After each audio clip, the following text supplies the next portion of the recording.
Wow. Yeah. My crew, we jammed to abandoned buildings. Sees an empty cup we fill 'em. I keep my circle tight, vibe just right with my six string singing all night.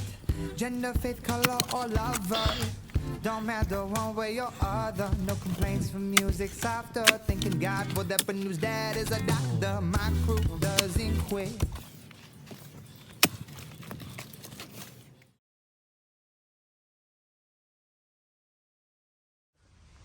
All right, I got this one buried. About the same as that one.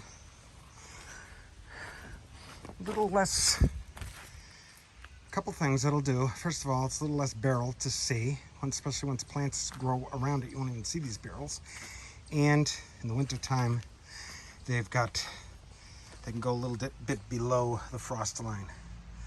So we'll get a measurement and see exactly how deep that is, but we're gonna be adding some more mulch and stuff all around here, and these are gonna be virtually invisible, these worm farms. And in this particular property that I'm at now, I'm going to bury a bunch of these. And who knows, maybe, I know they work. Proof of concept has been done. I've done videos on that. So I know for sure they work, and they work well in the winter.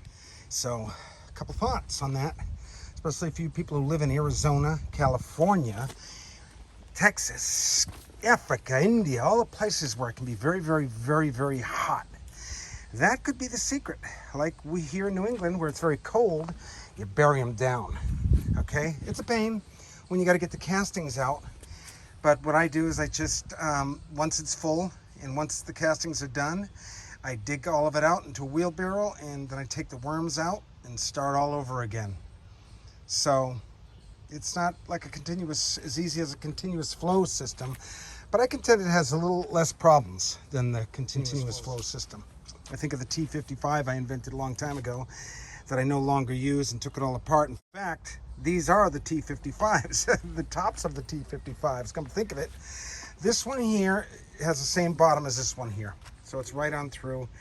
These worms are gonna have plenty of room to move around, and they'll be able to break down lots and lots of compost, turning it into amazing soil amendments in the form of worm castings.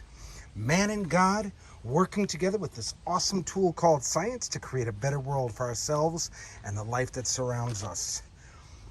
I'm excited. I hope you are too. Composting holds the key, my friends. If you care about your children's children, you will do your part today. Don't complain about global warming. Do something about it. Don't let the man take your organics that you paid for. They don't know what to do with it. And what they're going to do with it is they're going to just put it in the landfill and create methane. Come on, let's knock it off. Let's smarten up. Okay, then I lined this one with a cardboard box. I don't think I necessarily needed to, but I did anyway. I put that in, and those holes all around there, the worms will be able to go in and out of that barrel if they wanted to. So the whole area could be like its own little worm farm. Not worried if they get out, but I think they're going to want to stay there. I added some duff or humus or leaf mold, as the Brits like to call it. And then I added some micro shredded paper and cardboard into that. Mixed it around a little bit, and then I wet it with a hose. Wet it down really good.